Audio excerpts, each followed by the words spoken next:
Welcome to Preparing for the Unexpected. Today, we're going to be talking about climate change and some weather events that are impacting our economies, our environments, everything. And I'd like to welcome to the stage uh, Kevin Stanfield, who is the founder of Stanfield Technologies and Applied Meteorologist. And welcoming back for second or third time, Rob? Second time, I believe, Alex. Second Yeah. time. He's founder of RCAS. Welcome, gentlemen. Yeah. Thanks, Alex, for having us. Yes, thank you. Well, as I say, we're going to be talking about environmental crises. They're kind of ahead of schedule from some of the reports we've seen. So, Kevin, my first question is to you is what's going on? Everything that we predicted, it seems to be happening so much sooner now.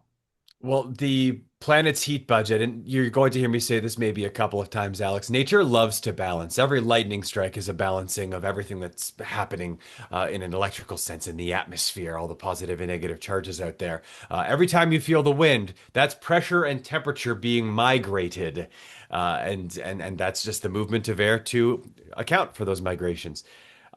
When it comes to the larger scale patterns, think of it like a spinning top. And as the top becomes unstable because it's about to fall, we start to see that wobble a bit more. Look no further than the frosts in Florida in late January to understand just how far that wobble is going. We're seeing this trend across many different strata as far as disasters go as well.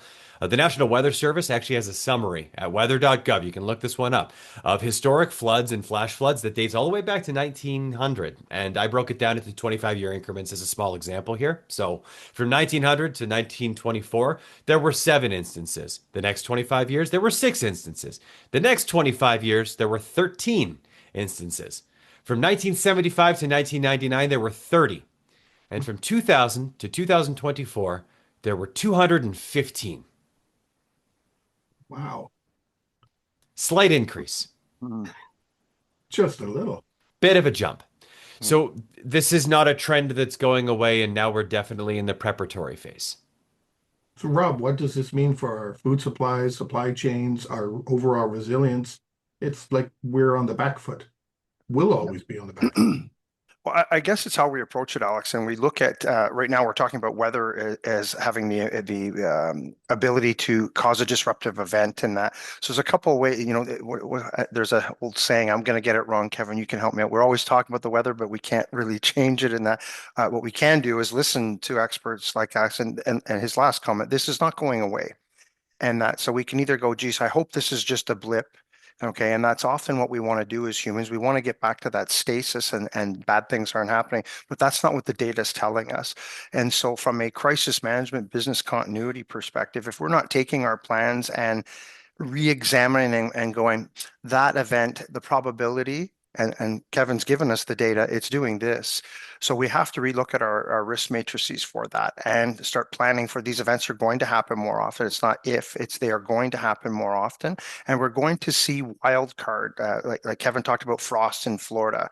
A lot of people would have bet against that on a street bet for $5. No, Kevin, that'll never happen. Well, we saw what 2 inches of snow in Tennessee the other day. Like these things are starting to happen, and so our plans need to be tested for these crazy events that aren't so crazy anymore, and start asking those questions and dealing with experts to find out how that might impact us. Because anyway, I'm sure we'll get into regionality, but there's areas that never had hurricanes before that are going to start to experience them, and areas that did, it's going to be far more frequent. So anyway, it's testing our plans and making sure that they're adapted to these new realities, Alex. Well, Kevin, what's causing that? Is it sunspots? Is it a reoccurring cycle of the Earth? Every 1,000 years, this we go through this kind of thing. Like, what's causing it? Alex, I think you hit both big nails on the head in this one. So there is a case to be made that as far as the industrialized world is concerned, we impacted that. That's part one. And I'll quickly explain albedo for your listeners and viewers. It's that sense of how much solar reflectivity we get. And really bright surfaces reflect a lot of solar energy away. Dark surfaces absorb it. So if we Canadians have a look outside and see a sunny day, but there's a thin layer of snow on the ground, we can go outside and be deceived. The day might look nice, but it might actually be -20 out because most of that solar energy reflects off the surface, goes away. And at the end of a long day, again, nature loves to balance. There it is again. All that heat energy that's been absorbed into the asphalt in a city, for instance, it gets emitted and goes away. And that's why you can have warmer evenings in cities. It's called the urban heat island effect. And it does a number of things, including help trigger larger storms at times. But we look at the human impact from that perspective, and we're naturally going to absorb more heat just by the fact that we exist. More heat is going to try to stick near the surface. But the other side of that equation is we're leaving an ice age epoch. So there was an event known as the Little Ice Age, which we are presently on the precipice of leaving. So if humans had never become what we became, we'd still be on the way out. The Little Ice Age occurred between 1300 and 1850. There are some major eruptions. The Katla eruption in Iceland is a good one to look up. Katla. I was there in September, so I got a little bit of info on this as far as for insight purposes too. But that was a period in time where there were colder winters. There's actually evidence suggesting the French Revolution was brought on by that eruption because it blotted out the sun and caused widespread crop failures in Europe because of the amount of ash that was pushed in that direction. So that was a time when the world, especially Europe and North America, got quite a bit cooler than usual. And as we leave that, that is to say we're entering a period of cyclical warming from 1850 onward. So we were already in a warming cycle. The presence of human beings accelerated it. Hmm. You mentioned the volcanic eruptions and the ash on the crops and everything. So Rob, how Mhm. do we mitigate or how do we even take those things into consideration if we're having all these different kind of climactic events that for the most part, and Kevin, you can correct me, uh, can't really be predicted. They're just occurring. So I'll just look at the first part of that, and because Kevin and I had a super interesting conversation about this, in fact, last week, just on innovation and that. And I guess we can. There's two ways to approach any type of crisis. Like get the plan out, bad thing has happened. Of course, it's bad. There's going to be negative impact often, but we can completely control how we're prepared. As well, it also provides the opportunity to innovate. Okay, so if we're looking at how these things are going to impact, we're talking about the weather here, how the weather is going to impact us more often. What are we doing as teams to one prepare for that? What are the opportunities that we're missing? Is there a different way of doing business, recognizing this is part of our new normal? And it led to a conversation on innovation, Kevin, like crops and how things have changed. As humans, we manipulated the earth and started tilling things in rows and planting things that we needed, and then either for us or for the animals that we would eat or that we needed to make the farm. And what's if we look at chemistry and how industry has changed food, but I'm going to just let Kevin, because he explained it far better. And we were just talking about just the impact of science and what the opportunities might be here, how crops are affected. Kevin, over to you, brother. Yeah, thank you, Rob. The notion of genetically modified crops as a means to to withstand this, and some of the research that I did on that came back by saying, okay, well, GM crops have linear resiliencies, which is to say, oh, this crop is now 5% more resilient. That's one component. Weather's nonlinear. So the frost in Florida, that's great that this crop is more resilient. Is it going to make enough of a difference? And I'm going to let that question hang. The other thing that crop development pipelines are really good at is single variable issues in a multi-variable environment. Not great. Which is to say, yeah, we can fix the heat tolerance here or the drought tolerance here or the salinity tolerance here. We can make shorter growing cycles. That's probably going to be the big one. But we're not so good at combining those variables. So in an area where you have to focus on heat plus drought, that might prove a little bit challenging. So when you look at the wider reaching effects that this can bring, you're already starting to see areas, specifically northern Alberta and Saskatchewan in Canada, where we are creeping more into the tundra with where we can grow things, not just because the heat is a little bit different, but because we're finding it a necessity. We're not ecologically equipped to do this. We do not have the means of infrastructure in place. We're basically inviting pest and disease expansion as we do this because now the same insects and pests that would go to eat those crops are migrating further north as well. So yeah, the growing season is becoming more warm, but it's not more stable. There are massive soil depth concerns as we move northward as well. So from the human side perspective, this also means that diet shifts are likely. Prices on meat, especially, we've already witnessed the rise of that. So, is it sustainable to have as many fields as we do be focused on feeder crops? Probably not. Is it sustainable for us to focus on wheat and soybeans?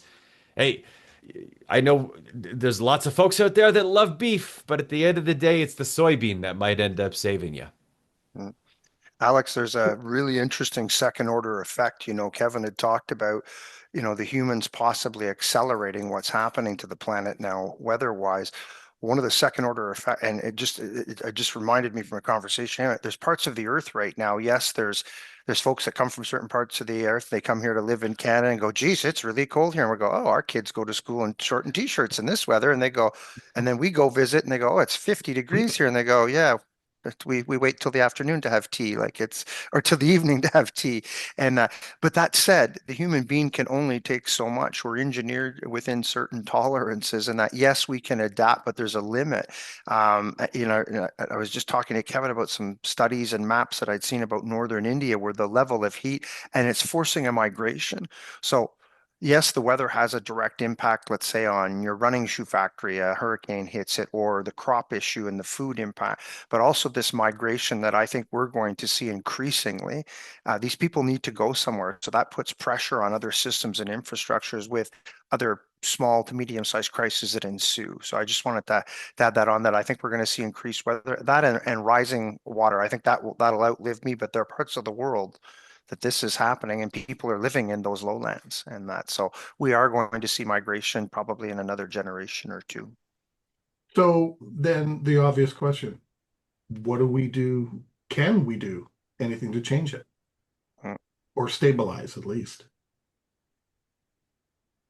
To There are, state, go ahead, Kevin. Yeah. I was honestly, I was going to say there are probably smarter people than me that I know are working on yeah. solutions. There are, there isn't a lot of money in it, Mm.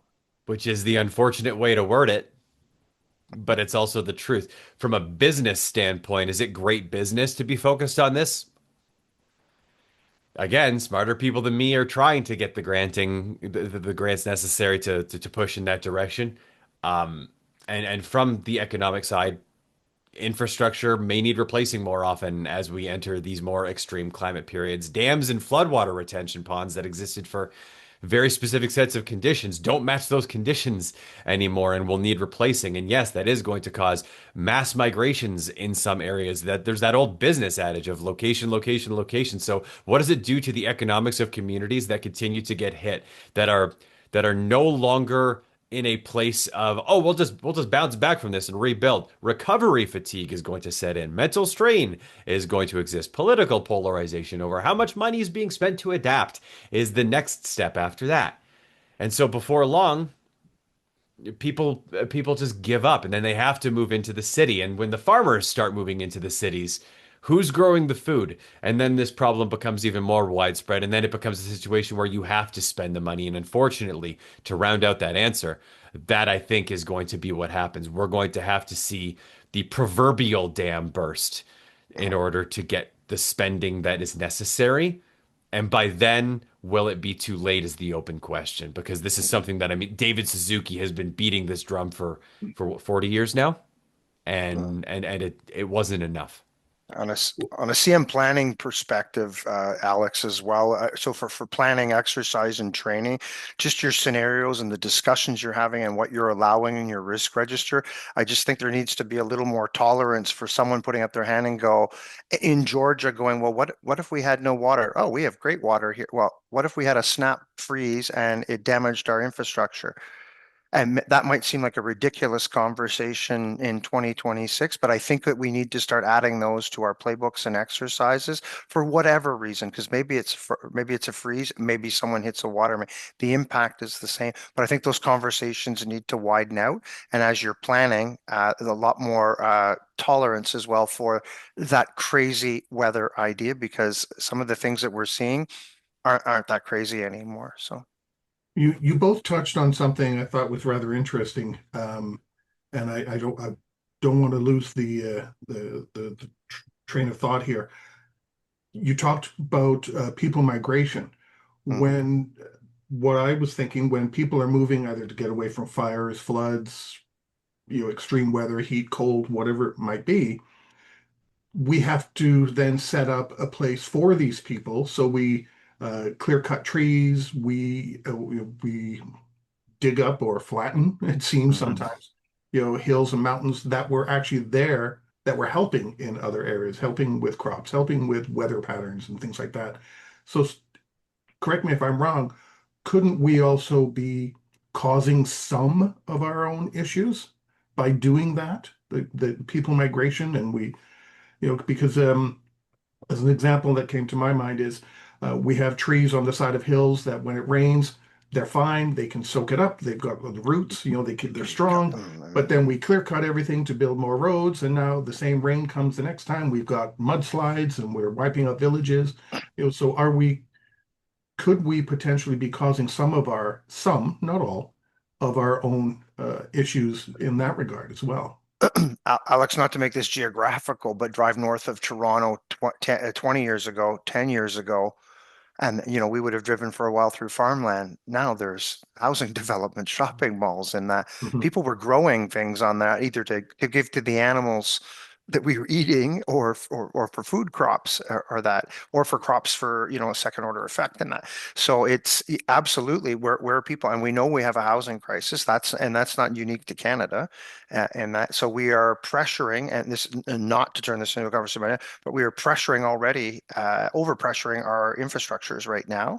And we don't have places that, and so what's the answer is to start using up farmland. And I think one of the intermediate effects is, well, we'll import things. Well, we saw how brittle our supply chains are during COVID, not to go back and make this into a COVID conversation. But yeah, these factors aren't getting better. They're actually attacking the equation in I don't want to say the wrong way, but towards negative effect. Again, I'm trying not to be Mr. Doom and Gloom, but that's how I'm seeing it right now. And I'll add to that as well. What you described, Alex, is a perfect feedback loop. And the recovery processes attached to that feedback loop might be as simple as in what do we call it? Environmental gentrification? Is that an apt term for it? Just to say, oh, okay, well, Sounds good. people can no longer live here, so let's do our best to reintegrate this place to nature. If we bring this place back to nature, are we counteracting where we're taking nature away? Again, not a lot of profit in that. And that's going to always be a human consideration. Shouldn't be, but will be. Um, it's there's no perfect answer, and the recovery window to say, oh, okay, this place is actually a proper forest again, is the span of multiple generations of trees Yes. growing, dropping, dying, uh, coming back to the earth, rebuilding a topsoil layer, so that way that spot can be used again. And it's the same thing as what's the expect? Oh, it's lost on me now. Fallowing a field, I think is what it is. Follow. Leaving a field fallow, which is it's to say, okay, well, I'm just going to leave this one alone right now, and let the soil have time to recover, so the next round of crops are far superior. But we're not there yet. That's the Well, problem. come to the end, but I want to see if either one of you have any final thoughts you'd like to share about the environmental crisis that we're kind of going through. Kevin, would you like to go first? The only other thing that I think I wrote anything down on that we didn't really cover is the idea of getting more climate adaptive fisheries management infrastructure in place, because that is a massive food source for so many people. And we're not, we have to rework fishing quotas yesterday. Um, this is going to be an ongoing problem. There are people trying to solve for it, and it needs to be better incentivized. Rob? Just on the organizations that are planning and my context where I actually have some data is the hurricanes that we see in the Florida area and in the Caribbean, and I live those from two perspectives. Irma and Maria, when they damaged, they went all through the Caribbean. The organizations that had plans that dealt with weather events and specifically hurricanes, because it wasn't new to them, and strangely enough, everyone in that region know that there's a hurricane season. But the organizations that had strong plans actually were able to thrive, some of them. Some of them, it just was, this is our plan shut down during the year, and this is when we're sending people away for training. And it actually became, I won't say more profitable, but it became part of their normal. Like, yeah, of course we're going to shut down and we need to do this. And the engineers get to do this if it's certain thing. And we can't do this while we're in production. And so I found that fascinating how some just thought this was normal and others it was like, oh my God, this is happening again. I'm like, how often does this happen? They go, oh, this happens every year. So it's just strange how people, the ones that were really well prepared, they actually thrived. And the others, it was hit or miss, right? Oof, that one just went nearby. Anyway, that's like going to the casino as an investor. Well, Rob, Kevin, thank you so much for sharing your time. I really appreciate it. All Thank right. you, Thank Alex. you, Alex, for having us. That was fun. Take care.